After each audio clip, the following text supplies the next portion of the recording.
Hello everyone, আসসালামু আলাইকুম। আমি মুজিফুর রহমান, আপনাদের সবাই স্বাগত জানাচ্ছি আজকের মতো লেকচার ভিডিওতে। আজকে আমরা দেখব আর্টিফিশিয়াল ইন্টেলিজেন্স এআই এর চ্যাপ্টার 4। চলুন শুরু করা যাক। তো চ্যাপ্টার 4টা হচ্ছে আমাদের হিউরিস্টিক সার্চ। তো আমরা ফার্স্টে দেখব 8 পাজল প্রবলেম। এটা হচ্ছে ম্যানহাটন ডিস্টেন্সের জন্য আমরা দেখব। আমাদের কোশ্চেনে দেওয়া আছে, সাপোজ এটা একটা স্টার্টিং স্টেট এবং আমাদেরকে এখান থেকে গোল স্টেটে যেতে বলা হয়েছে। তো সেক্ষেত্রে আমরা কী করব, আমরা স্টার্টিং স্টেটকে নিয়ে কাজ করব এবং এই যে পাজলটা বা এই যে ফাঁকা ঘরটা, এটা কোন দিকে মুভ করলে আমাদের এই গোল স্টেটটা যেতে গোল স্টেটটার মতন এক্স্যাক্ট হতে পারে, এই জিনিসটাই আমরা স্টেপ বাই স্টেপ দেখাই দিব। চলুন একটা সলভ করা যাক এই প্রবলেমটা, তাহলে আমরা বুঝতে পারবো যেটা কীভাবে কাজ করে। তো ফার্স্টে হচ্ছে আমরা স্টার্টিং স্টেটকে নিয়ে নিচ্ছি। এখন দেখেন এই যে ফাঁকা যেই ঘরটা, এটা কত দিকে মুভ করানো যায়, এটা এই সাইডে আনা যায়, এটাকে নিচে নিয়ে আসা যায়, এটাকে উপরে নেওয়া যায়, তাই না? এই যে দেখেন, এটা হচ্ছে প্রথমে মাঝে আসছে, দেন নিচে গেছে, তারপর উপরে গেছে। এই চারটা মুভমেন্ট করা যায়, তাই না? তাছাড়া তার কোনো মুভমেন্ট করা যাচ্ছে না। এখন দেখেন আমরা আবার চেক করবো যে আমাদের গোল স্টেটটা দেখতে কেমন ছিল। তো এখানে আমরা যদি মাঝখানেরটাকে নিই, সেক্ষেত্রে কী হবে, এই ফাঁকা ঘরটা আমাদের হয় উপরে উঠবে, নাহলে এই পাশে আসবে। এখন দেখেন আমাদের 4-এর পরে 5 দরকার, তাই না? তো যেহেতু যদি আমরা এটাকে নিই, তাহলে আমাদের যখন ফাঁকা ঘরটা এখানে চলে আসবে, সেক্ষেত্রে আমরা 8কে এখানে নামিয়ে দিতে পারবো, আর 5টা এই পাশে সরে যাবে। আবার এখানে দেখেন যদি আমরা এটাকে নিতাম, সেক্ষেত্রে কী হতো, আমাদের 6 উপরে উঠে আসতো, কিন্তু আমাদের 4-এর পরে কার অবস্থান 5-এর, তাই না? এটা নিলে তো হচ্ছে না। আবার এটাকে তো সেমভাবে দেখেন যে এখানে 1 2 এখানে 3 থাকার কথা, বাট এটা নিলে কিন্তু 3 নিচে নেমে যাচ্ছে, সেজন্য এটাকেও নিতে পারছে না। জাস্ট এইটা আমাদের সাথে ম্যাচ করছে, তাই না? তাহলে আমরা এটাকে নিয়ে এখন আবার এক্সপান্ড করব। তাহলে কি হচ্ছে, আমাদের এই ফাঁকা ঘরটা এখন এই সাইডে একবার সরবে, উপরে একবার উঠতে পারবে। দুইটা পসিবিলিটিস আছে এখান থেকে, তাই না? যদি আমাদের এই ঘরটা মাঝখানে আসে, তাহলে আমাদের 6টা এই পাশে চলে আসছে, এদিকে চলে আসবে ফাঁকা ঘরটা এদিকে আসলে। আবার যদি ফাঁকা ঘরটা উপরে ওঠে, তাহলে 5 হচ্ছে নিচে নেমে যাবে, তাই না? তো এখন দেখেন আমরা কি করতে পারবো, এই যে এই ফাঁকা ঘরটার থেকে এখন আমরা হিসাব করব। কেন হিসাব করব? কারণ আমরা এই ফাঁকা ঘরটা যদি হিসাব করি, তাহলে সেক্ষেত্রে 8 নিচে নামবে, 7-এর পরে 8-এর অবস্থান, আর 8 নিচে নেমে গেলে 5 ইজিলি এখানে মুভ করতে পারবে, তাই না? এই জন্য আমরা এই ঘরটার থেকে ক্যালকুলেট করবো, এটাকে নিচ্ছি না। কারণ এটাকে নিলে কী হবে, 8টা আবার এই পাশে আসবে, বা এটা উপরে চলে গেলে 2 আবার নিচে নেমে আসবে, সেজন্য এটাকে নিচ্ছি না, এটাকে স্কিপ করছে। যেহেতু এটাকে নিলে আমাদের 8 নিচে আসছে, 5কে আমরা এখানে প্লেস করতে পারবো, সেজন্য আমরা এটাকে নিব। আমাদেরকে অবশ্যই খেয়াল রাখতে হবে যে গোল স্টেটের সাথে মিলছে কি না, যেই পর্যায়ে গেলে মিলবে সেই স্টেপগুলোকে আমাদেরকে নিতে হবে। তাই এখন আমরা এটা থেকে দেখেন, এটা ফাঁকা ঘরটা কোন জায়গায় আসছে, এখানে আসছে, তাই না? তাহলে এখান থেকে আমাদের 3টা দিকে আসতে পারে। সেটা হচ্ছে হয় এটা এদিকে সরতে পারে, অথবা এটা এদিকে সরতে পারে, অথবা এটা উপরে উঠতে পারে, তাই না? এই 3টাকে আমরা লিখে নিলাম। এখন দেখেন এই 3টা লিখে নেওয়ার পর কী হচ্ছে, যদি আমরা এটাকে নিই, সেক্ষেত্রে কী হবে, 4 নিচে নেমে যাবে, তাই না? কারণ 7 তো আগের এখানে ছিল। যদি এটাকে আমরা এদিকে মুভ করাই, তাহলে আবার সেম আগের অবস্থায় ফিরে আসছে, কোনো চেঞ্জেস তো আসছে না। তাহলে আমরা 4কে নামালে কিন্তু 4-এর পজিশন চেঞ্জ হয়েছে, বাট 4-এর পজিশন কিন্তু এখানেই ছিল, তাই না, গোল সেটে। তো এটাকে আমরা নিব না। এখানে দেখেন যদি সেন্টার বরাবর থাকে, আমরা ইজিলি 5কে এখানে মুভ করাতে পারবো, তাহলে 4-এর পরে 5-এর অবস্থান, এটা ঠিক হবে। আবার দেখেন যদি এটা নিতাম, সেক্ষেত্রে কী হতো, 5 নিচে নেমে যেত, বা 6 এভাবে চলে আসতো। 5 নিচে নেমে আসলে কিন্তু হবে না, 5-এর অবস্থান হচ্ছে উপরে, 6-এর অবস্থানও হচ্ছে উপরে, তাই না? তো এইটাকে আমরা নিতে পারছি না। তো যেহেতু এইটার সাথে ম্যাচ হচ্ছে আমাদের গোল স্টেটের যেই পাথগুলো লাগবে সেগুলোর ক্ষেত্রে, তাহলে আমরা এটা থেকে আবার এক্সপান্ড করবো। তাহলে দেখেন এই যে সেন্টার বরাবর যে ফাঁকা ঘরটা আছে, এটা এখন 4 দিকে মুভ করানো যাবে, তাই না? এটা হয় এদিকে যেতে পারবে, নাহলে এদিকে যেতে পারবে, নাহলে উপরে যেতে পারবে, নিচে যেতে পারবে। 4টার দিকে সে মুভমেন্ট করতে পারবে। তো আমরা সেমভাবে 4টার দিকে মুভমেন্ট, এই যে এই পাশে, উপরে, দেন হচ্ছে এই পাশে আর নিচে, 4টা মুভমেন্ট এখানে করে নিলাম। এখন দেখব এই 4টা মুভমেন্ট থেকে কোন মুভমেন্ট থেকে আমাদের পরবর্তী যেই পাজেল, সেটাকে এক্সপান্ড করলে আমাদের গোল থ্রেডের সাথে ম্যাচ হয়, সেটাকে এখন আমরা দেখব। দেখেন যদি আমরা এটাকে নিয়ে চিন্তা করি, সেক্ষেত্রে কী হবে, ফাঁকা ঘরটাই হয় 4 এদিকে আসবে, নাহলে 7 উপরে চলে যাবে। 7 উপরে গেলেও কিন্তু হচ্ছে না, 4 এদিকে আসলে একটা মুভমেন্ট হচ্ছে, তাই না? আমাদের 6 তো উপরে নিতে পারছি না আমরা, তাহলে এটা নিতে পারছি না। দেন সেকেন্ড হাফে যদি দেখি, আমরা হয় 2কে এই পাশে নিতে পারবো, বা 3কে এই পাশে নিতে পারবো। কিন্তু দেখেন আমাদের যে অর্ডার সেটা কিন্তু হচ্ছে না, তাই না? কারণ আমাদের 5কে পাশে নিয়ে আসতে হবে, 6কে উপরে আনতে হবে। আবার সেমভাবে দেখেন, যদি আমরা এটাকে চিন্তা করি, এখানে একটা ফাঁকা ঘর আছে, তাহলে 6কে আমরা ইজিলি এখানে মুভ করাতে পারবো। তাহলে এটাকে যদি আমরা নিই, তাহলে সেক্ষেত্রে কিন্তু আমাদের গোল স্টেটটা পেতে সুবিধা হবে। এটাও কেন নিচ্ছি না, কারণ দেখেন আমাদের যদি মুভমেন্ট করাতে চাই, হয় 8 নেমে আসবে, নাহলে 6 এদিকে চলে আসবে, বাট 6কে আমাদের উপরে তুলতে পারছি না, তাই না? যেহেতু এই মুভমেন্টের মাধ্যমে আমরা 6কে উপরে তুলতে পারছি এই গোল স্টেটটার মতন করে, মানে যে 4 5 6 এই অর্ডারটা এখানে চলে আসবে, সেক্ষেত্রে আমরা এটাকে ইউজ করব। এবং দেখেন এটা যদি আমরা নেই, তাহলে সেক্ষেত্রে কী হচ্ছে, একটা মুভমেন্ট হচ্ছে। 3কে মুভমেন্ট করে 3 তো আগের অবস্থানে চলে আসবে, বাট আমরা একটা মুভমেন্ট করলে কী হচ্ছে, আমাদের 6 উপরে চলে আসছে। তাহলে এই ফাঁকা ঘরটা এই পাশে চলে আসছে, এবং দেখেন এটাই হচ্ছে আমাদের সেই গোল নোডে, যে 1 2 3 4 5 6 7 8, এই যে 1 2 3 4 5 6 7 8, এটা হচ্ছে আমাদের হিউরিস্টিক সার্চ ইউজ করে 8 পাজল প্রবলেমের একটা সলিউশন। তো এখন আমরা আরেকটা অ্যালগোরিদম দেখব, সেটা হচ্ছে hill climbing algorithm. Hill climbing is a heuristic search algorithm used for mathematical optimisation problems. অর্থাৎ হিউরিস্টিক সার্চ অ্যালগোরিদমের মধ্যে হিল ক্লাইম্বিং একটা অ্যালগোরিদম, যেটা কিনা ইউজ করে আমরা বিভিন্ন ধরনের প্রবলেমকে, ম্যাথমেটিক্যাল যে প্রবলেমগুলো থাকে সেগুলোকে অপটিমাইজেশন করতে পারি। তো হিল ক্লাইম্বিং হচ্ছে মেনলি দুই ধরনের, একটা হচ্ছে লোকাল হিউরিস্টিক ফাংশন আর একটা হচ্ছে গ্লোবাল হিউরিস্টিক ফাংশন। তো ফার্স্টে হচ্ছে লোকাল হিউরিস্টিক ফাংশন দেখব। যদি আমাদের ব্লকগুলো রাইট পজিশনে থাকে সেক্ষেত্রে আমরা +1 নিব, আর যদি রং পজিশনে থাকে সেক্ষেত্রে আমরা -1 নিব। তো ব্লক বলতে কী বোঝাচ্ছি, ব্লক বলতে বোঝাচ্ছি যে আমাদের এখানে এই যে এগুলো হচ্ছে ব্লক। তা আমরা একটা এক্সাম্পল দেখি, তাহলে আমরা লোকাল হিউরিস্টিক যে ফাংশনটা সেটা কীভাবে কাজ করে হিল ক্লাইম্বিংয়ের ক্ষেত্রে সেটা আমরা বুঝতে পারবো। তো আমি এটাকে যেটা বললাম, যে যদি রাইট পজিশনে থাকে সেক্ষেত্রে +1 হবে, আর যদি রং পজিশনে থাকে সেক্ষেত্রে -1 হবে, তাই না? তো আমরা যদি এই এক্সাম্পলটার ক্ষেত্রে চিন্তা করি, এটা হচ্ছে আমাদের স্টার্টিং নোড, এটা হচ্ছে আমাদের গোল নোড। গোল নোডের ক্ষেত্রে কী আছে, A B C D এই অর্ডারে আছে, মানে A সবার নিচে, তারপরে B, তারপরে C, তারপরে D। তো এটা হচ্ছে আমাদের সবগুলো অর্ডার মেনটেন করতে বলে, এটা হচ্ছে +1 +1 +1, মানে সবগুলো তো এরপরে B আসে, বির পরে C আসে, সির পরে D আসে, অর্ডার তো মেনটেন করছে, তাই না? মানে যে যার পজিশন অনুযায়ী রাইট পজিশনেই আসে, সেই জন্য সবগুলোর জন্য হচ্ছে +1। অন্যদিকে স্টার্টিং নোডের ক্ষেত্রে কী হচ্ছে দেখেন, এখানে ফার্স্টে কী আছে, B C D A। এখন দেখেন বি কি এখানে থাকার কথা, এখানে থাকার কথা এ, তাই না? গোল নোডে যেরকম ছিল এরপরে বি থাকার কথা, বাট বি কিন্তু তার রাইট পজিশনে নাই, সেই জন্য এটা হচ্ছে -1। দেন সি কোথায় আছে, বি এর ওপরে। গোল নোডে কী আছে দেখেন, বি এর ওপরে কিন্তু সি আছে, যদিও এ হচ্ছে নিচে নাই, তারপরেও কিন্তু দেখেন যদি আমরা এই এ কে আর ডিকে স্কিপ করি, দেখেন বি এর ওপরে কিন্তু সি আছে, তাই না? তাহলে এটা রাইট পজিশন, বি এর ওপরে সি আছে, তাহলে এটা হচ্ছে +1। আবার যদি আমরা চিন্তা করি যে সি আর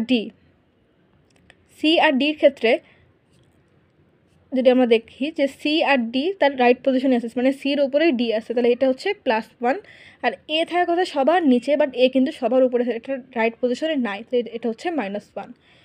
তো এখন আমরা এটাকে সলভ করব। তো আসেন দেখি কীভাবে সলভ করা যায়। তো আমাদের গোল নোট দিয়ে আছে +1 +1 +1, মানে টোটাল হবে 4টা, আর এখানে দেখেন -1 -1 +1 +1, তাহলে কী হচ্ছে, কাটাকাটি হয়ে 0 হয়ে যাচ্ছে। তো এখন দেখেন আমরা যদি স্টেপ 1 দেখি, সেক্ষেত্রে কী হবে, যে আমাদের যে স্টার্টিং নোটটা ছিল সেটাকে আমরা এখানে লিখে নিচ্ছি, ADCB, এটাকে লিখে নিচ্ছি। এখন আমরা স্টেপ বাই স্টেপ এটাকে মুভমেন্ট করিয়ে করিয়ে এই গোল নোটের দিকে কীভাবে নিয়ে যাওয়া যায় সেটা এখন দেখব। তো ফার্স্টে দেখেন আমাদের এ কোথায় ছিল, সবার নিচে, তাই না? তাহলে আমাদের একে তো নিচে নামাতে হবে, তাহলে আমরা একে হচ্ছে এখানে মুভমেন্ট করে দিলাম। তাহলে এখন দেখেন এ কিন্তু তার রাইট পজিশনে চলে আসে, মানে সবার নিচে এ থাকার কথা, এ কিন্তু তার রাইট পজিশনে আসে বলে +1। বি তার রাইট পজিশনে কিন্তু নাই, এর উপরে বি হওয়ার কথা, এই যে এটার ক্ষেত্রে এর উপরে বি হবে, কিন্তু বি কিন্তু সবার নিচে আছে এটার ক্ষেত্রে, মানে এই ব্লকের ক্ষেত্রে, সেই জন্য হচ্ছে এটা -1। বির উপরেই সি হওয়ার কথা, এখানে দেখেন বির উপরেই সি আছে, সেজন্য এটা হচ্ছে +1। আর সির উপরে ডি থাকার কথা, যে গোল নোট অনুযায়ী সির উপরে ডি আছে, তো এই জন্য এটা হচ্ছে +1। তাহলে আমরা কী পেলাম, +1 +1, আর এটা এই এর জন্য +1, আর বি যেহেতু রং পজিশনে সেটা হচ্ছে -1, তাহলে কী হচ্ছে রেজাল্ট আলটিমেটলি 2, তাই না? তাহলে এখন আমরা নেক্সট স্টেপে যাই। নেক্সট স্টেপে কী করব, যে আমাদের এই যে ডিটা এটাকে এর উপরে মুভমেন্ট করাবো, তাহলে আর কী হচ্ছে, আমাদের এই ঘরটা আস্তে আস্তে ফাঁকা হচ্ছে, তাই না?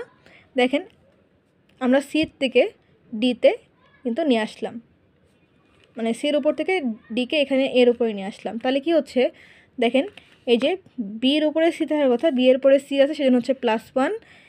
বি এর উপরে থাকার কথা, বি আছে একদম নিচে, সেজন্য এটা হচ্ছে -1। ডি হচ্ছে সবার উপরে থাকার কথা, কিন্তু এটা আছে এর উপরে এই মুহূর্তে, তাই না? তো এটা হচ্ছে -1, আর এ তো সবার নিচে থাকার কথা, এটাকে এখন সবার নিচেই আছে, সেজন্য এটা হচ্ছে +1। তো দেখেন +1 -1 -1 +1, তাহলে কী হচ্ছে? কাটাকাটি 0। এখন আমরা কী করবো? স্টেপ 4। স্টেপ 4-এ যেহেতু ডিকে আমাদের মুভমেন্ট করাতে হবে, ডি সবার উপরে থাকবে, তাই না? ডি এর উপরে থাকবে না, সেই জন্য এই ডিকে আমরা এখন এখানে মুভমেন্ট করে দিব। তাহলে আমাদের কী হচ্ছে? এর উপর থেকে ডিটা এখানে চলে আসলো। এখন দেখেন এটা কি ডি রাইট পজিশন? না, ডি রাইট পজিশন কিন্তু সবার উপরে, তাই না? তাহলে এখানে হচ্ছে -1, আর এখানে যেগুলো ছিল এর জন্য এ রাইট পজিশন হচ্ছে নিচে, সবার নিচে, সেজন্য এটা হচ্ছে +1 ছিল, আর সি আর বি তো আগের মতনই আছে। তাহলে এখানে আমরা কি পাচ্ছি দেখেন? +1 -1 +1 -1, তাহলে এখানেও 0 থাকছে। স্টেপ 5-এ কী হচ্ছে? দেখেন আমাদের সিকে আমরা মুভ করে দিব। কীভাবে মুভ করাবো? যে বির ওপর থেকে আলাদা করে দিব। তাহলে বি হচ্ছে এখানে থাকছে, এ এখানে থাকছে, ডি এখানে থাকছে, সিকে আমরা বিয়ের উপর থেকে নিয়ে এখানে রাখছি। আমরা যেরকমভাবে করছি টাওয়ার অফ ফ্যানয়, যে একবারে একটা স্টেপ মানে মুভমেন্টের বেশি আমরা করাতে পারবো না, সেম জিনিসটাই কিন্তু হিল ক্লাইম্বিংয়ের ক্ষেত্রেও কাজে লাগছে, তাই না? মানে ওই প্রসেসটাই ফলো করছে, স্টেপ বাই স্টেপ যাচ্ছে, একটা একটা করে মুভমেন্ট করাতে হবে। তাহলে বি তার রাইট পজিশনে নাই, বি থাকার কথা এর উপরে, সেজন্য বির হচ্ছে -1। এ তার রাইট পজিশনে আছে, এ কিন্তু সবার নিচে, তাই না? তাহলে এর জন্য +1। ডি তার রাইট পজিশনে নাই, ডি হচ্ছে সবার উপরে থাকার কথা, তাহলে এখানে হচ্ছে -1। সি হচ্ছে ডি এর নিচে থাকার কথা, বি এর উপরে থাকার কথা, বাট এটাও কিন্তু তার রাইট পজিশনে নাই, সেজন্য এটা হচ্ছে -1। তাহলে এখানে কি পাচ্ছি? -1 +1 -1 -1, তাহলে এখানে হচ্ছে পাচ্ছি টোটাল -2। তাহলে এখন আমরা যাব পরবর্তী স্টেপে। এখন হচ্ছে স্টেপ 6। দেখেন আমরা এটাই কী করলাম, যে সবগুলো ব্লককে ভেঙে নিছি না, এখন আমাদেরকে আবার সেই গোল নোটের মতন করে সাজানোর পালা। আসলে এটাকে এখন আমরা সাজাই। তাহলে এখন এই মুহূর্তে কী হবে? আমাদের এ ছিল সিঙ্গেলভাবে, তাই না? এই যে এটার ক্ষেত্রে এই যে এ এখানে ছিল, আমরা যখন বিকে এর উপরে নিয়ে আসি, তাহলে তার রাইট পজিশন চলে আসছে, এই যে এর উপরে বি আছে। তাহলে এখন আমরা সেই কাজটাই করছি, এর উপরে বিকে নিয়ে আসলাম, আর ডি আর সি তার আগের অবস্থাতেই আছে। আমরা এটাকে বললাম যে টাওয়ার অফ ফ্যানের মতন এখানে কিন্তু একটার বেশি মুভমেন্ট আমরা করাতে পারবো না, একবারে কিন্তু সবগুলো ব্লককে সাজাই ফেলতে পারবো না, একটা একটা করে আমরা স্টেপ বাই স্টেপ ব্লকগুলোকে সাজাতে হবে গোলমুটের মতন করে। তাহলে এখানে কি পাচ্ছি দেখেন, বি আর এ তার রাইট পজিশন আছে, এ সবার নিচে, এর উপরে বি থাকবে, তো রাইট পজিশন। তো এটাও +1, এটাও +1। এখন ডি থাকার কথা কোথায়? সবার উপরে। আর সি থাকার কথা কোথায়? বির উপরে, তাই না? এটা কিন্তু রাইট পজিশনে নাই এই দুইটা, সেই জন্য এটা হচ্ছে -1 -1। তাহলে কী হচ্ছে? +1 +1 -1 -1, কাটাকাটি হয়ে 0। দেন হচ্ছে স্টেপ 7। 7 নাম্বার স্টেপে কী হচ্ছে? আমাদের যে সি ছিল সেটাকে আমরা এখন বি এর উপরে নিয়ে আসছি, আমরা গোল নোডের মতন করে সাজাচ্ছি, তাই না? Step by step. তাহলে যদি আমরা সিকে বি এর উপরে নিয়ে আসি, তাহলে সেক্ষেত্রে কী হচ্ছে দেখেন, সি তার রাইট পজিশনে আসছে, সেজন্য এটা হচ্ছে +1, বি হচ্ছে +1, এ হচ্ছে +1, আর ডি তার রাইট পজিশনে নাই, সেজন্য ডি হচ্ছে -1। তাহলে কত পাচ্ছি এখান থেকে? 2। লাস্ট স্টেপ যেটা স্টেপ 8। স্টেপ 8-এ কী হচ্ছে দেখেন, ডিকে আমরা যদি সি এর উপর এখন এনে বসাই দিই, সেক্ষেত্রে আমাদের এই দেখেন আমাদের যে গোল নোট ছিল এ বি সি ডি, সেটাই কিন্তু হয়ে যাচ্ছে, তাই না? যে এ বি সি ডি, তাহলে এই সবগুলো এখন কী হবে? তার রাইট পজিশনে আছে, সেজন্য সবগুলো হচ্ছে +1 হয়ে এর রেজাল্টটা কত আসবে? 4। +1 +1 +1 +1 হয়ে 4 আসবে। তো এটাই হচ্ছে লোকাল হিউরিস্টিক ফাংশন ইউজ করে আমরা একটা ম্যাথ সলভ করলাম। তাছাড়া এখন আমরা দেখি গ্লোবাল হিউরিস্টিক ফাংশন। আমি একটু আগে বলছিলাম যে হিল ক্লাইম্বিং দুই ধরনের, একটা হচ্ছে লোকাল, একটা হচ্ছে গ্লোবাল। তো লোকালটা আমরা একটু আগে দেখলাম, এখন দেখব গ্লোবাল হিউরিস্টিক ফাংশনটা কীভাবে কাজ করে। তা আমরা একটা এক্সাম্পল দেখি। লোকালের ক্ষেত্রে কী হয়েছিল দেখেন, আমাদের রাইট পজিশনে থাকলে +1, রং পজিশনে থাকলে -1, বাট এখানে হচ্ছে গ্লোবালের ক্ষেত্রে পুরোটাকেই সে মানে তার ফাংশনের আওতায় নিবে, মানে পুরোটাকে নিয়ে সে ক্যালকুলেট করতে। এটা সলভ করার সাথে সাথে আমরা এটা বুঝবো যে গ্লোবাল হিউরিস্টিক ফাংশনটা কীভাবে কাজ করে। তো ফার্স্টে দেখেন এখানে কি আছে, স্টার্টিং নোড ADCB, এটা হচ্ছে স্টার্টিং নোড, আর গোল নোডে কি আছে ABCD, সেম এক্সাম্পলটাই আমরা এখানে নিছি। তো গ্লোবালে কি হচ্ছে, আমরা টোটালটা চিন্তা করব।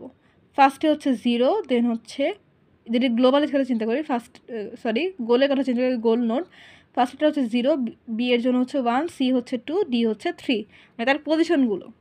এটা হচ্ছে 0 নাম্বার পজিশন, এটা হচ্ছে 1 নাম্বার, এটা হচ্ছে 2 নাম্বার, এটা হচ্ছে 3 নাম্বার পজিশন। আবার সেমভাবে স্টার্টিং নোটের ক্ষেত্রে দেখেন এখানে BCDA এভাবে আছে, এক্ষেত্রে আমরা নিচ্ছি কি, যেহেতু তার ঠিক পজিশনে নাই, তাই না?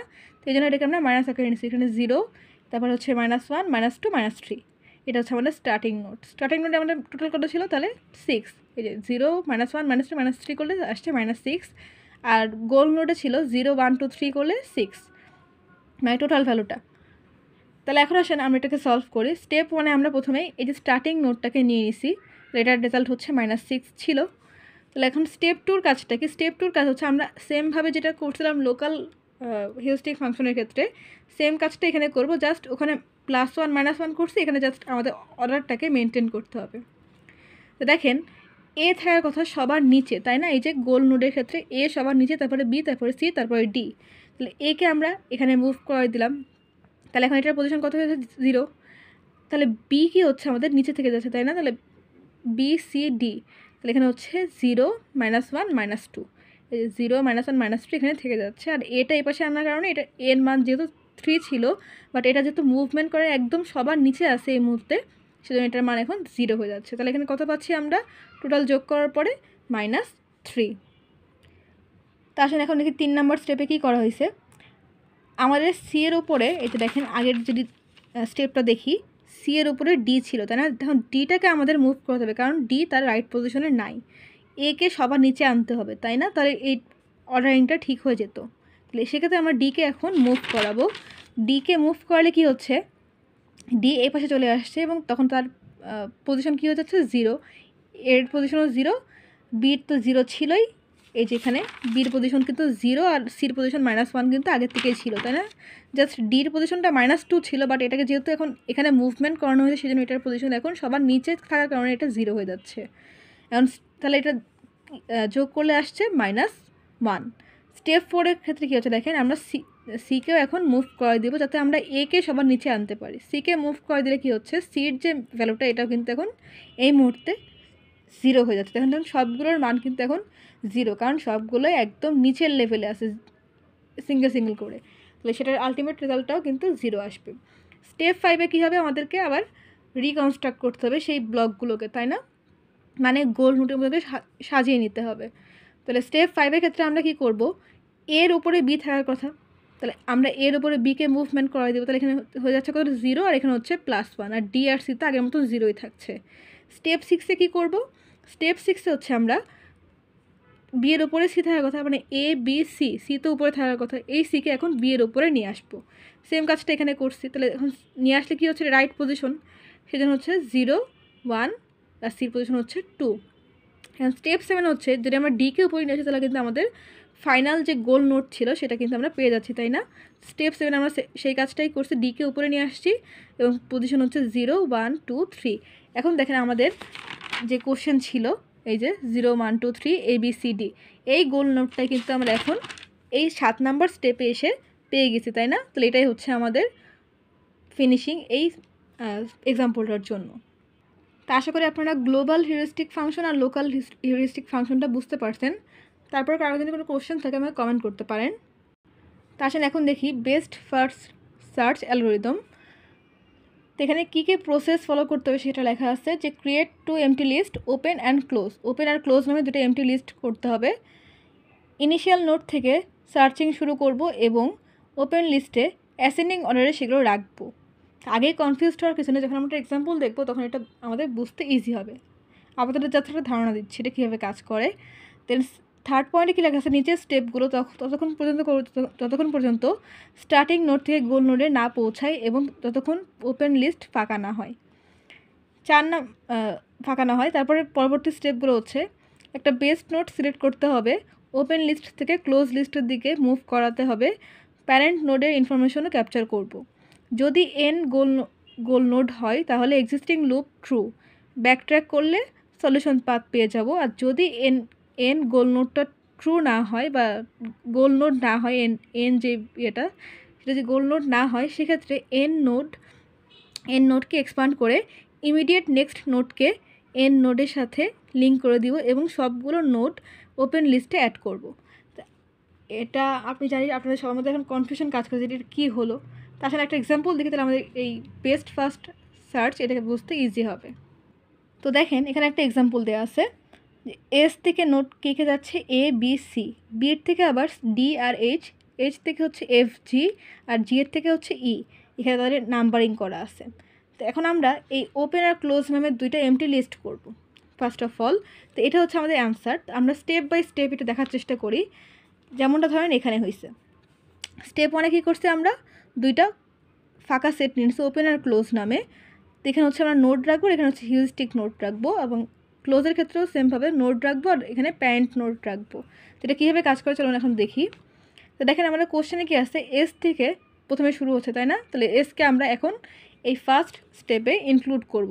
এসকে দিয়ে দিচ্ছি এবং এসের মান এখানে 10 ছিল, এই জন্য আমরা 10কেও দিয়ে দিচ্ছি। এটা হচ্ছে আমাদের স্টেপ 1। এখন স্টেপ 2-র কাজ হচ্ছে আমরা এই এস নোডকে এখন এক্সপান্ড করব। এস নোডকে এক্সপান্ড করলে কে পাচ্ছি, এ বি সি, তাই না? এবিসিকে পাচ্ছি। তাহলে এখন আমরা স্টেপ 2-তে এই নোডের লিস্টের ক্ষেত্রে এবিসি লিখে দিলাম, আর তাদের হিউরিস্টিক যে নাম্বারগুলো দেওয়া আছে এই যে 9, 7, 8, এটাকে আমরা 9, 7, 8 দিয়ে দিলাম। এখন দেখেন আমাদের কন্ডিশনে কি বলা ছিল, যে কন্ডিশনে বলা ছিল আমাদের অ্যাসেন্ডিং অর্ডারে রাখতে হবে। এই যে দেখেন এই যে ওপেন লিস্ট এই অ্যাসেন্ডিং অর্ডারে সেগুলোকে রাখবো, তাই না? তাহলে এখন অ্যাসেন্ডিং অর্ডার করতে গেলে আমাদের কী করতে হবে, অ্যাসেন্ডিং অর্ডার করতে গেলে সেটাকে আমাদের এই যে নাম্বারগুলো সেগুলোকে দেখতে হবে। আমাদের ফার্স্টে কী ছিল, এর জন্য 9 ছিল, এই যে দেখেন এর জন্য 9, বি এর জন্য 7 আর সি এর জন্য 8। তাহলে বিটা সবার উপরে থাকবে, তারপরে হচ্ছে মানে 7, 8, 9 এই অর্ডারটাকে মেনটেন করতে হবে, তাই না? তাহলে আমরা এখন 7, 8, 9 নিয়ে নিলাম। আর 7-এর জন্য কে ছিল, 7-এর জন্য বি ছিল, 8-এর জন্য সি ছিল, আর 9-এর জন্য এ ছিল, তাই না? এগুলোকে আমরা একটু সাজিয়ে লিখে নিলাম। এই যে আগে ছিল ABC 9, 7, 8, এখন আমরা একটু সাজিয়ে লিখলাম 7, 8, 9 BCA, ঠিক আছে? আর এই যে আমরা নোটগুলোকে এক্সপান্ড করলাম, এটা কোন নোট থেকে এক্সপান্ড করছিলাম, এস নোট থেকে, তাই না? তাহলে আমরা এস নোটকে এই ক্লোজ লিস্টের মধ্যে রেখে দেব। এখন আমাদের কাজ হচ্ছে স্টেপ 3-র কাজ। আমরা এখন দেখব সবার কম যার ভ্যালু তা সে কোনটা, সবার কম হচ্ছে বি, তাই না? তো এখন বি থেকে আমাদের মুভমেন্ট করাতে হবে সবচেয়ে কম ভ্যালু থেকে। তাহলে বি থেকে মুভমেন্ট যদি আমরা করাই তাহলে কী পাচ্ছি, ডি আর এইচ দুইটা ভ্যালুকে পাচ্ছি। তাহলে আমরা স্টেপ 3-তে সেটা কী করবো, এখন ওই এগুলোকে এখন এটার মধ্যে ইনক্লুড করে দিব, ডি আর এইচকে। বিকে নিয়ে তো আমরা কাজ করছি, বিকে আমরা নিয়ে নিচ্ছি, তাই না? বিকে এক্সপান্ড করার পরে আমরা সি আর ডি পাচ্ছি, সরি ডি আর এইচ পাচ্ছি, আর সি আর এ তো আগে থেকে ছিল। যদি আমরা বিকে নিয়ে কাজ করছি এই মুহূর্তে, সেক্ষেত্রে আমরা কী পাচ্ছি, সি আর এ দুটো আগে থেকে ছিল, আর ডিএইচ পরবর্তীতে এক্সপান্ড করার জন্য যোগ হয়েছে। এখন এই বি তাহলে কোথায় যাবে, বিটা এখন যাবে এই ক্লোজ নোডে, নোডের ক্ষেত্রে থাকবে বি, আর তার প্যারেন্ট নোট কে ছিল, বির প্যারেন্ট নোট, এ দেখেন বির প্যারেন্ট নোট ছিল এস, তাই না? তাহলে এসটা এখন এই যে আগে যে নোটকে আমরা এক্সপান্ড করছিলাম তার বি পাচ্ছিলাম, তাহলে বির প্যারেন্ট নোট এস, তাহলে এসকে আমরা প্যারেন্টের মধ্যে রেখে দিচ্ছি। তাহলে এখন দেখেন আমরা আবার এটাই কী করব, সি এ ডি এইচ এবং তার ভ্যালুগুলোকে লিখে নিচ্ছি। সি এর মান ছিল 8, তারপরে ডি এর মান সি এর মান ছিল 8, আমরা বিকে এক্সপান্ড করছি এই মুহূর্তে, এখানে ছিল এ, এই যে সি এ, তাহলে এর মান ছিল কত, 9, আর বিকে এক্সপান্ড করার পরে কী পাইছি, ডি আর এইচ, ডি এর মান ছিল 8 আর এইচ এর মান ছিল 6। তো আমরা এই যে এগুলোকে লিখে নিলাম 8, 9, 8, 6 সি এ ডি এইচ, এটা লিখে নিলাম। এখন আমাদের কাজ কি, যে অ্যাসেন্ডিং অর্ডারে সাজানো, তাই না? একটু যে কাজটা করলাম। তাহলে এখন দেখেন 8, 9, 8, 6, এখান থেকে কে সবচেয়ে কম ভ্যালু কার, 6 উপরে আসবে, তারপরে দুইটা 8, লাস্টে 9 যাবে, তাই না? তাহলে এই 6টা উপরে তুললে কি হচ্ছে, 6 ভ্যালু কার ছিল, মানে কার ভ্যালু ছিল, এইচের, তাহলে এইচটা এখন উপরে চলে যাবে। এই যে দেখেন 6 হচ্ছে সবচেয়ে কম, সরি এটা ক্ষেত্রে 6 হচ্ছে সবচেয়ে কম, তাহলে এইচটা এখন উপরে চলে যাবে, তারপরে কে আসবে, 8 আসবে, এই 8 আসবে, আর এ সবার নিচে আসবে, তাই না? এই কাজটা এখানে হয়েছে যে এইচ সি ডি এ, আর 6, 8, 8, 9 এটাকে আমরা সাজিয়ে নিলাম। আর আমাদের যেই নোটকে আমরা এক্সপান্ড করি সেটাকে লিখে নিচ্ছি বি, আর এস তো আগে থেকে ছিল, এটা একটু আগেই বললাম। তো চলুন আমরা পরবর্তী স্টেপে যাই। পরবর্তী স্টেপে যাওয়ার আগে দেখি যে এখানে সবচেয়ে কম ভ্যালু কার, 6, তাই না? আমরা অ্যাসেন্ডিং অর্ডারে সাজানোর পরে তাহলে 6-এর জন্য এখানে কে ছিল, এইচ, মানে এই যে এইচের ভ্যালুটা 6 ছিল, তাছাড়া ডি 8, সি 8 আর এ 9 ছিল। তাহলে আমরা এখন এইচকে আবার এক্সপান্ড করব। তো সেটা কী হবে, আমরা 4 নম্বর স্টেপে কী করছি, আমরা যে ভ্যালুগুলো আগের থেকে ছিল সি এ ডি এইচ, তাহলে এখন আমরা এইচকে এক্সপান্ড করব, তাই না? তাহলে আমরা এইচকে এখন নোডে রাখবো, আর এইচের প্যারেন্ট নোটকে, এইচের প্যারেন্ট নোট হচ্ছে বি, তাই না? তো এই বিকে হচ্ছে আমরা প্যারেন্টের ঘরে রেখে দিব। তখন এইচকে এক্সপান্ড করলে কী পাচ্ছি, এফ আর জি, তাই না? এই যে এইচ থেকে এফ আর জি দুইটা নোড আসছে, এটার হচ্ছে 6 আর এটা হচ্ছে জির হচ্ছে 3। তো এটাকে আমরা এখন এই নোড লিস্টে অ্যাড করব। দেখেন সি ডি এ এগুলো আগে থেকে ছিল, লাস্টে হচ্ছে এফ আর জিটা আমাদের অ্যাড হচ্ছে।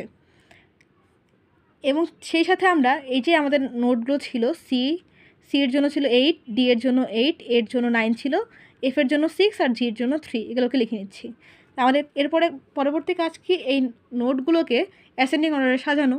তাহলে আমরা সাজিয়ে নেব কীভাবে, এখান থেকে দেখতে পাচ্ছি 8, 8, 9, 6, 3, তাহলে 3 সবার ছোট, 3কে আমরা সবার উপরে নিব, দেন তারপরে হচ্ছে 6কে নিব, তারপর হচ্ছে দুইটা 8 ছিল, 8 দুইটাকে নিব, লাস্টে হচ্ছে 9।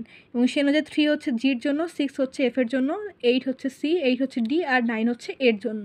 এটাকে আমাদের অ্যাসেন্ডিং অর্ডারে সাজানো হয়ে গেল। এখন আমাদের আবার চেক করব যে সবচেয়ে কম ভ্যালু কার, জি, তাই না?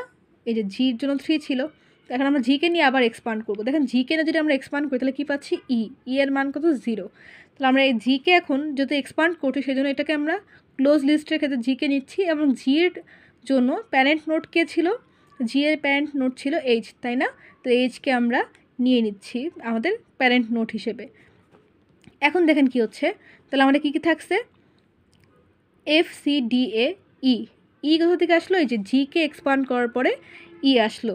আমাদের কিন্তু এফ সি ডি এ এগুলো কিন্তু আগে থেকে ছিল, তাই না? আর ইটা পরবর্তীতে জি এর এক্সপান্ড নোট হিসেবে আসছে।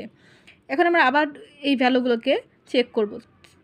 এফ এর জন্য কী ছিল, এফ এর জন্য ছিল 6, তারপরে C, F C D F এর জন্য 6, সি এর জন্য হচ্ছে 8, ডি এর জন্য 8, এর জন্য 9, আর জি এর এক্সপান্ড নোট কি আসছে এখন নতুন করে, তাই না? তাহলে এর ভ্যালু হচ্ছে 0। তো এগুলোকে আমরা এখন লিখে নিলাম, এই যে 6, 8, 8, 9, 0 লিখে নেওয়ার পর দেখেন আমাদের পরবর্তী কাজ কি, এগুলোকে অ্যাসেন্ডিং অর্ডারে সাজানো। তো আমরা এটাকে অ্যাসেন্ডিং অর্ডারে সাজাবো, তাহলে 0 সবার উপরে চলে যাবে, তারপর আসবে 6, 8, 8, 9, অ্যাসেন্ডিং অর্ডারে সাজানো হয়ে গেল। এবং তার করসপন্ডিং যে নোটগুলো সেগুলো লিখে নিচ্ছি, 0-র জন্য 6 হচ্ছে এফ, 8 হচ্ছে সি, 8 হচ্ছে ডি আর 9 হচ্ছে এ, এগুলো লিখে নিলাম। তাহলে এখন আমাদের কাজ কি, সবার কম, তাই না? এটাকে এখন যদি আমরা এক্সপান্ড করতে চাই, দেখেন কিন্তু আর কোনো নোড নাই, এটাই হচ্ছে আমাদের গোল স্টেট বা ফাইনাল নোড, তাই না? তাহলে এখন কোথা থেকে আসছে, হচ্ছে জির থেকে আসছে, জি হচ্ছে এর জন্য প্যারেন্ট নোড। তো এটাই আমরা লিখে নিচ্ছি, হচ্ছে এখন নোডে নিচ্ছি এবং জি হচ্ছে প্যারেন্ট নোড। তো এটাই হয়ে গেল আমাদের সলিউশন। এরপরে আর কোনো নোড এক্সপান্ড করার মতন কিছু নাই, এটাই আমাদের এই ম্যাথটার জন্য সলিউশন। এই যে দেখেন, তাহলে আমরা সলিউশন পার্টটা কীভাবে পাচ্ছি, এই যে লাস্ট স্টেপটা এখানে লেখা আছে, যদি আমরা এস বি এইচ জি ই এই পাথগুলোকে ইউজ করি তাহলে আমরা সহজেই সলিউশনটা পেয়ে যাব। এস থেকে হচ্ছে বি, বির থেকে এইচ, এইচ থেকে জি, জির থেকে ই, এস বি এইচ জি ই এই পাথগুলো ইউজ করলে আমরা আমাদের সোর্স থেকে ডেস্টিনেশন পজিশনে বা স্টার্টিং থেকে গোল নোডে পৌঁছে যাব। তো এতক্ষণ আমরা বেস্ট ফার্স্ট সার্চ দেখছিলাম, এখন আমরা গ্রিডি বেস্ট ফার্স্ট সার্চ দেখব। তো greedy best first search tries to expand the nodes that is closest to the goal. অর্থাৎ তারা গোল নোডের কাছাকাছি যে নোটগুলো থাকবে সে মানে ক্লোজেস্ট যে মানগুলো থাকবে সেগুলোকে নিয়ে সে এক্সপান্ড করার ট্রাই করে। On the ground this is likely A lead of solution quickly, এটার মাধ্যমে আমরা খুব কুইকলি একটা সলিউশন পেয়ে যাই। তো এই গ্রিডি বেস্ট ফার্স্ট সার্চের ক্ষেত্রে আমাদের একটা হিউরিস্টিক ফাংশন ইউজ হয়, সেটা হচ্ছে F of N is equal to H of N. Functional of N is equal to হিউরিস্টিকের জন্য এনের ভ্যালু মানে নোডের যে ভ্যালুটা সেটাকে আমরা নিব। যেমন একটা এক্সাম্পল দেখে তো আমাদেরকে বুঝতে ইজি হবে। তো এটা হচ্ছে গ্রিডি বেস্ট ফার্স্ট সার্চের একটা এক্সাম্পল। তো আমাদের এখানে স্টার্টিং নোড হচ্ছে এর থেকে ডি, সি, বি, এফ, ই, এইচ, জি এই নোটগুলো দেওয়া আছে এবং তাদের নাম্বার দেওয়া আছে এবং বলা হয়েছে এ হচ্ছে স্টার্টিং নোড আর জি হচ্ছে গোল নোড। তাহলে এখন আমরা ওই যে আগের যে ফাংশনটা এই যে F of N is equal to H of N এই ফাংশনটা ইউজ করব। দেখেন এর থেকে কোথায় কোথায় যাওয়া যায়, এর থেকে যাওয়া যায় হচ্ছে বিতে, এর থেকে যাওয়া যায় ডিতে, আর এর থেকে সিতে যাওয়া যায়, তাই না? তাহলে F of B is equal to H of B, মানে এন এর ভ্যালুটাকে আমরা সেই নোড অনুযায়ী নিচ্ছি। তাহলে দেখেন এর থেকে বিতে যেতে গেলে তার ভ্যালু কত ছিল 32, আমরা 32কে লিখে নিলাম। এখন এর থেকে কোথায় যাওয়া যায় আর ডিতে যাওয়া যায়, তাহলে F of D is equal to H of D, তাহলে ডির জন্য কত ছিল 35কে লিখে নিলাম। আর এর থেকে আরেকটা কোথায় যাওয়া যায়, সিতে যাওয়া যায়, তাহলে F of C is equal to H of C is equal to C এর নাম্বার কত ছিল 25, তাই না? এখন আমরা দেখব সিট থেকে কোথায় কোথায় যাওয়া যায়। সিট থেকে এখন যাওয়া যায় এফে আর ইতে, তাহলে F of F is equal to H of F is equal two কত পাচ্ছি, এফ এর মান এখানে 17 দেওয়া আছে, তাই না? এরপরে আরেকটা কোথায় যাওয়া যায়, সিট থেকে ইতে যাওয়া যায়, তাহলে F of E is equal to H of E is equal to E এর মান এখানে দেওয়া আছে 19। আবার দেখেন এখন আমরা চেক করবো যে কোন পাথ দিয়ে গেলে আমাদের ইজিলি আমরা গোল নোডে পৌঁছায় যাব। তো এখন দেখেন এখানে সবচেয়ে কম কোনটা ছিল, 40 থেকে 35, 25 বা 32, তাই না? তাহলে আমরা 25কে বেছে নিছি এই ক্ষেত্রে। আবার দেখেন এফ আর ইর ক্ষেত্রে 17 আর 19 ছিল, তাই না? তাহলে আমরা 17কে বেছে নিছি। তাহলে আমরা যদি এই পাথ দিয়ে যাই তাহলে আমরা ইজিলি গোল নোটটাকে পেয়ে যাচ্ছি। যদি ই দিয়ে যাই তাহলে আমাদের কী হচ্ছে, আর একটা নোটকে ট্রাভার্স করতে হচ্ছে। তাহলে আমরা ইজিলি এই এফ দিয়ে জিতে যেতে পারি। তাহলে এখন আমরা এফ থেকে কোথায় যাওয়া যায়, জিতে যাওয়া যায়, তাহলে F of G is equal to H of G is equal two 0, কারণ 0 কেন, এই যেখানে গোল নোডের ক্ষেত্রে নাম্বার দেওয়া ছিল 0। তাহলে আমরা কোন কোন পাথ ইউজ করলাম, আমরা ইউজ করলাম হচ্ছে সি, এফ আর জি, এই যে এ থেকে সি, সি থেকে এফ, এফ থেকে জি। এটাই হচ্ছে greedy best first search algorithm use করে আমরা এই ম্যাথটা সলভ করলাম। তো এখন দেখবো এ স্টার সার্চ। তো এ স্টার সার্চ হচ্ছে একটা হিউরিস্টিক সার্চের একটা অ্যালগরিদম। তো এটা আমাদের মানে কোনো এক্সাম্পল দেখালাম না, জাস্ট ডেফিনেশনটা দেখে গেলেই হবে। এটা থিওরিটিক্যাল কোশ্চেন আসতে পারে এখান থেকে, জাস্ট এটা বেসিক ধারণা আর কি। A star search is one of the most popular pathfinding and graph traverse algorithm in AI. অর্থাৎ এটাকে যেটা বললাম যে A star search হচ্ছে একটা পপুলার পাথফাইন্ডিং অথবা গ্রাফ ট্রাভার্স অ্যালগরিদম যেটা AI ইউজ করে হিউরিস্টিক সার্চের ক্ষেত্রে। It is widely used in applications such as robotics, game development due its efficiency and optimality. অর্থাৎ এই যে A star search এগুলো হিউজ মানে ইউজ হয় হচ্ছে কোথায়, রোবোটিক্সে, গেম ডেভেলপমেন্ট এই জিনিসগুলোতে এই এ স্টার সার্চটা অ্যালগরিদমটা খুবই ইউজ হয়। It is an inform search algorithm. এটা একটা ইনফর্ম সার্চ। আমরা দুই ধরনের সার্চ করছি, একটা হচ্ছে ইউনিফর্ম সার্চ আর একটা হচ্ছে ইনফর্ম সার্চ। তো ইউনিফর্ম সার্চ আমাদের কে কে ছিল, বিএফএস, ডিএফএস, ইউসিএস, এগুলো হচ্ছে ইউনিফর্ম সার্চ। আর ইনফর্ম সার্চে কোনটা পেলাম, এ স্টার সার্চ হচ্ছে আমাদের ইনফর্ম সার্চ, তাই না? It is use a heuristic function to estimate the cost of reaching the goal node from start node. অর্থাৎ এটা একটা হিউরিস্টিক ফাংশন ইউজ করে এ স্টার সার্চ, যেটার মাধ্যমে এস্টিমেট করতে পারে যে কোন পাথ দিয়ে গেলে বা কোন পাথের কস্ট ইউজ করলে আমরা ইজিলি স্টার্টিং নোড থেকে গোল নোডে যেতে পারবো। তো এটাকে যে বললাম তারা একটা হিউরিস্টিক ফাংশন ইউজ করে এস্টিমেট করার জন্য যে কোন পাথ দিয়ে গেলে আমাদের স্টার্টিং নোড থেকে গোল নোডে যাওয়া যাবে। সেই ফাংশনটা বা সেই হিউরিস্টিক ফাংশনটা এস্টিমেটের জন্য ফাংশনটা হচ্ছে F of N is equal two G of N plus H of N. তা এ স্টার সার্চের জন্য আপাতত এটুকু জানলেই হবে, এটা থেকে কোনো ধরনের ম্যাথ আসবে না, আমাদের জাস্ট থিওরিটিক্যাল এই পার্টটুকু জানার ছিল। তো আজকে ভিডিও এই পর্যন্ত। চ্যানেলটি এখনও যারা সাবস্ক্রাইব করেনি চ্যানেলটিকে প্লিজ সাবস্ক্রাইব করবেন, ভিডিওতে লাইক করবেন, কমেন্ট করবেন, শেয়ার করবেন। ভিডিও দেখার জন্য ধন্যবাদ। আল্লাহ হাফেজ।